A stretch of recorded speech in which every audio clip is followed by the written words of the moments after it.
नमस्कार साथियों, आपका द एजुकेशन चैनल पर हार्दिक स्वागत है। आज के इस सेशन में हम हिंदी साहित्य से संबंधित महत्वपूर्ण प्रश्नों को हल करेंगे, जो 2023 के सभी भर्ती परीक्षाओं की दृष्टिकोण से बेहद उपयोगी क्लास होगी, खासकर टीजीटी पीजीटी के लिए। तो चलिए शुरुआत करते हैं। पहला प्रश्न है, संप्रेषण का सिद्धांत के प्रवर्तक कौन है? तो संप्रेषण के सिद्धांत के प्रवर्तक रिचर्ड है। इसको याद कैसे करेंगे? तो जब हम कोई रिसर्च करते हैं तो हमें दूसरों से संप्रेषण करना पड़ता है, घूमना पड़ता है, खोजबीन करना पड़ता है। तो संप्रेषण का सिद्धांत किसने दिया है? तो रिचर्ड ने। रिचर्ड ने संप्रेषण के सिद्धांत के प्रतिपादक हैं। निर्वैयक्तिकता का सिद्धांत किसने प्रतिपादित किया है? तो चार्ल्स इलियट ने निर्वैयक्तिकता के सिद्धांत को प्रतिपादित किया है। इसको याद कैसे रखेंगे? तो जो इडियट लोग रहते हैं वह निर्वैयक्तिक होते हैं।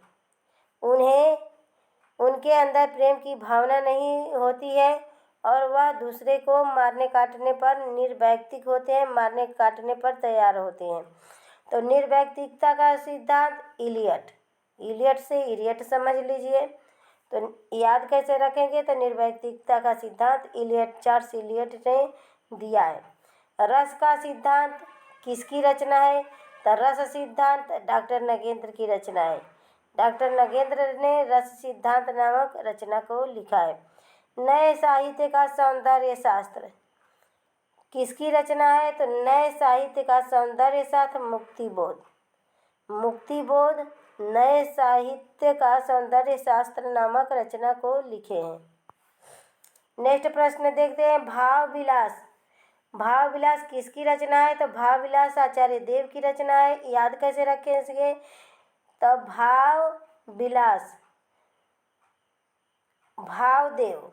भावदेव कोई भी किसी के घर जाता है तो कहता है ना, हमें भाव देव। तो भाव विलास देव की रचना है।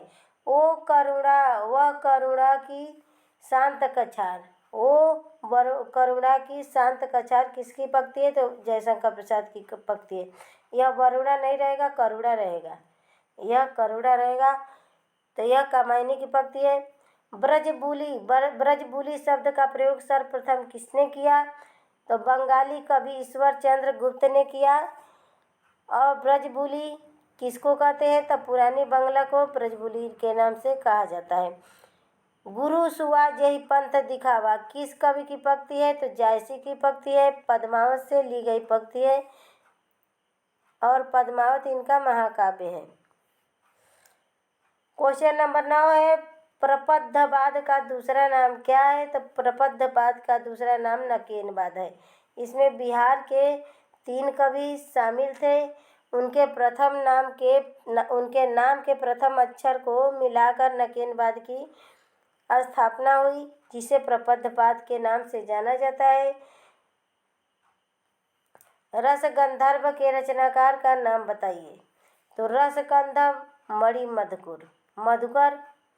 तो मधु में क्या होता है? रस होता है। याद कैसे रखेंगे? मधु में क्या होता है? रस होता है। तो रसगंधर्व मणिमधुकर कवि की रचना है। यमगाथा नाटक के किसने लिखा? तो यम की गाथा दूधनाथ सिंह द्वारा लिखित रचना है। यह पथबंधता किसकी रचना है? तो यह पथबंधता नरेश मेहता की रचना है। याद कैसे रखेंगे? तो यह पथ का रास्ते का आदमी था, पथबंध था, लेकिन नरेश कैसे बन गया, महाराजा कैसे बन गया? क्वेश्चन नंबर 13 है, एक चूहे की मौत उपन्यास के रचनाकार कौन है? और देखिए, एक चूहे की मौत किस विधा की रचना है? तो उपन्यास विधा की रचना है। और बदी उज्जमा की रचना है एक चूहे की मौत। उत्पत्तिवाद सिद्धांत के प्रवर्तक कौन है? तो भट्टलोलत है। उत्पत्तिवाद चारों वादों को हमने अपने चैनल पर पढ़ा है। भट्टनायक, भुक्तिवाद, आचार्य शंकुक।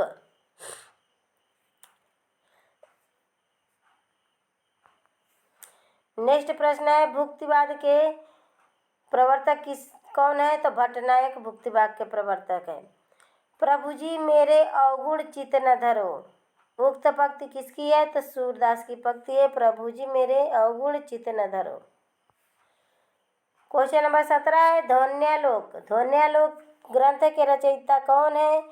तो ध्वन्यालोक आनंदवर्धन। याद कैसे रखते हैं? तो कोई प्यारी सी ध्वनि सुनाई देती है तो हमें आनंद मिलता है। कोई प्यारी सी ध्वनि सुनाई देती है तो आनंद की प्राप्ति होते है।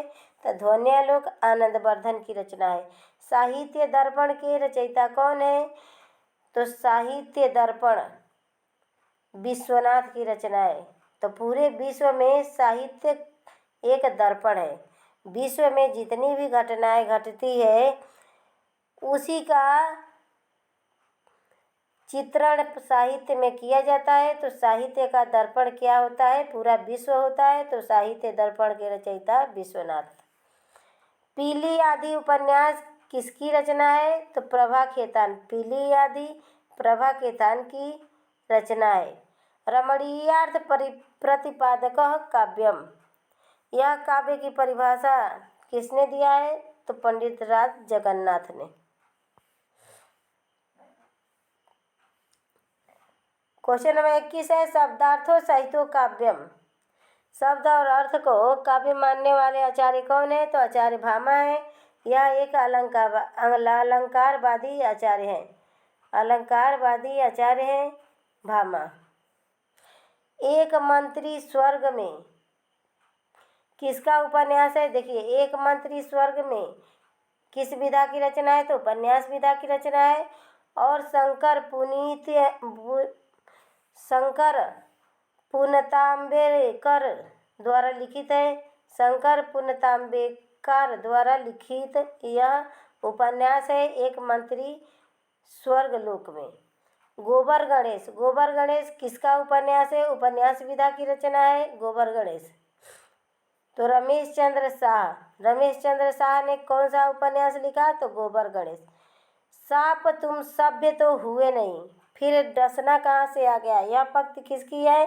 तो यह अज्ञेय जी की पंक्ति है। सच्चिदानंद हीरानंद बादशाह नग्गे इनका पूरा नाम है। क्वेश्चन नंबर 25 है, शेर सिंह का शस्त्र समर्पण किसकी रचना है? तो शेर सिंह का शस्त्र समर्पण उत्तर है जयशंकर प्रसाद की रचना है। ताजमहल का टेंडर नामक नाटक के रचनाकार कौन है? देखिए, नाटक विधा की रचना है तो अजय शुक्ल। ताजमहल का टेंडर अजय शुक्ल की रचना है। अनुमतिवाद की अवधारणा किसने की? तो आचार्य शंकुक ने। याद कैसे रखेंगे? तो हम शंख बजाते हैं तो अनुमति लेकर बजाते हैं। शंख बजाते हैं अनुमति के द्वारा। रेखाएं बोल उठी किसकी रचना है? तो देवेंद्र सत्यार्थी की रचना है रेखाएं बोल उठी। क्वेश्चन नंबर 29 है, मिश्र बंधुओं में कौन कौन सम्मिलित है? तो गणेश श्याम सुखदेव। गणेश बिहारी, श्याम बिहारी, सुखदेव बिहारी, यह तीनों मिश्र बंधु थे और इन्होंने मिश्र बंधु विनोद नामक हिंदी साहित्य की रचना की है। गंगोली गांव किस उपन्यास के केंद्र में है? तो आधा गांव। और इसके रचयिता कौन है? राही मासूम रजा। राही मासूम रजा द्वारा रचित है आधा गांव उपन्यास, जिसमें गंगोली गांव का चित्रण किया गया है। कोर्ट मार्शल के रचनाकार कौन है? तो स्वदेश दीपक। स्वदेश में ही कोर्ट रहता है। कोर्ट कहाँ पे रहता है? स्वदेश में ही रहता है। स्वदेश से बाहर रहता है तो वह दूसरे देश का कोर्ट होता है। कोर्ट मार्शल स्वदेश दीपक। रीतांबरा किसकी काव्य कृति है? तो केदारनाथ मिश्र प्रभात की काव्य कृति है रीतंबरा। और रीतंबरा एक सुमित्रानंदन पंत का भी रचना है। क्वेश्चन नंबर 33 है, गुलगुली गिल में गलीचा है गुनीजन है। गुलगुली गिल में गलीचा है गुनीजन है किसकी काव्य पंक्ति है? तो पद्माकर की पंक्ति है। सोन मछली किसकी कविता है? तो सोन मछली अज्ञेय जी की कविता है। यमुना के प्रति कविता के रचनाकार कौन है? तो सूर्यकांत त्रिपाठी निराला यमुना के प्रति कविता के रचनाकार हैं। पेशोला की प्रतिध्वनि, पेशोला की प्रतिध्वनि क्या है? एक कविता है, कविता विधा की रचना है, जिसकी रचना की कर्ता कौन है? तो जयशंकर प्रसाद हैं। पेशोला की प्रतिध्वनि जयशंकर प्रसाद की रचना है। क्वेश्चन पसंद आ रहा होगा तो प्लीज़ चैनल को सब्सक्राइब कीजिएगा, लाइक कीजिएगा, शेयर कीजिएगा। आप सबके सपोर्ट की बहुत ज़रूरत है, प्लीज़ हमें भी सपोर्ट कीजिए। नेक्स्ट प्रश्न देखते हैं, और यह एक रिवीजन क्लास है, इसमें अपने तैयारी को पुख्ता बनाइए। राहुल सांस्कृत्यायन ने हिंदी का प्रथम कवि किसे माना? तो राहुल सांस्कृत्यायन ने हिंदी का प्रथम कवि सरहपाद को माना। शिव सिंह सेंगर ने हिंदी का प्रथम कवि किसे माना? तब पुष्प या पुंड को माना। कैसे याद रखें कि शिव जी के ऊपर पुष्प चढ़ाए जाते हैं। स्वयंभू को हिंदी का प्रथम कवि किसने माना? तो राम कुमार वर्मा ने। राम और स्वयंभू में कितना घनिष्ठ संबंध था? तो स्वयंभू माने शंकर जी, तो स्वयंभू को हिंदी का प्रथम कवि किसने माना? था राम कुमार वर्मा ने। हिंदी की प्रथम साहित्यिक रचना कौन सी है? तो देवसेन है। देवसेन किसकी रचना है? तो देवसेन कृत श्रावकाचार्य है। तो श्रावकाचार्य किसकी रचना है? देवसेन की रचना है, और इसे हिंदी का प्रथम साहित्य रचना माना गया है। क्वेश्चन नंबर 41 है, आदिकाल को वीरगाथा काल किसने कहा? तो आदिकाल को वीरगाथा काल आचार्य रामचंद्र शुक्ल द्वारा कहा गया। आदिकाल को आदिकाल किसने कहा? तो हजारी प्रसाद द्विवेदी ने आदिकाल को आदिकाल कहा। आदिकाल को सिद्ध सामंत युग किसने कहा? तो आदिकाल को सिद्ध सामंत युग राहुल सांस्कृत्यायन ने कहा। आदिकाल को जयकाल किसने कहा? तो डॉक्टर रमाशंकर शुक्ल रसाल ने आदिकाल को जयकाल कहा। क्वेश्चन नंबर 45 है, किस बोली में कृष्ण काव्य और रीतकालीन साहित्य का सृजन हुआ? तो ब्रज भाषा में कृष्ण काव्य और रीतकालीन साहित्य का सृजन हुआ। चंद्रधर शर्मा गुलेरी ने किसको पुरानी हिंदी का प्रथम कवि माना? तो चंद्रधर शर्मा गुलेरी ने राजा मुंज को पुरानी हिंदी का प्रथम कवि माना। साहित्य का महारथी किसे कहा जाता है? तो साहित्य का महारथी आचार्य रामचंद्र शुक्ल जी को कहा जाता है। क्वेश्चन नंबर 48 है, आधुनिक रहीम किसे कहा जाता है? रहीमदास भक्तिकाल के कवि थे, लेकिन आधुनिक रहीम किसे कहा जाता है? तो मिर्जा नासिर हुसैन को कहा जाता है। क्वेश्चन नंबर 49 है, आदिकाल को आधार काल किसने कहा? तो मोहन अवस्थी ने। तो इसको याद कैसे रखेंगे? तो मोहन अवस्थी, जब हमारा अवस्था हो जाता है तो हमें किसी न किसी आधार की ज़रूरत पड़ती है। जैसे बूढ़े हो जाते हैं व्यक्ति तो कोई ना कोई आधार चाहिए, लाठी हो या कुछ भी हो। तो आदिकाल को आधार काल मोहन अवस्थी। शिव सिंह सेंगर ने अपभ्रंश का भविष्य किसे माना है? तो शिव सिंह सेंगर ने पुष्पदन को अपभ्रंश का भवभूति माना है। भवभूति संस्कृत साहित्यकार थे, जिन्होंने उत्तरामचरितम की रचना किए थे, जो करुण रस से प्रभावित रचना था। तो आधुनिक युग में पुष्पदंत को अपभ्रंश का भवभूति कहा जाता है। तो आज का यह सेशन यही समाप्त हुआ। आशा है सेशन पसंद आया होगा। अगर सेशन पसंद आया होगा तो प्लीज़ चैनल को सब्सक्राइब कीजिएगा, लाइक कीजिएगा, शेयर कीजिएगा। आप सबके सपोर्ट की हमें बहुत ज़रूरत है।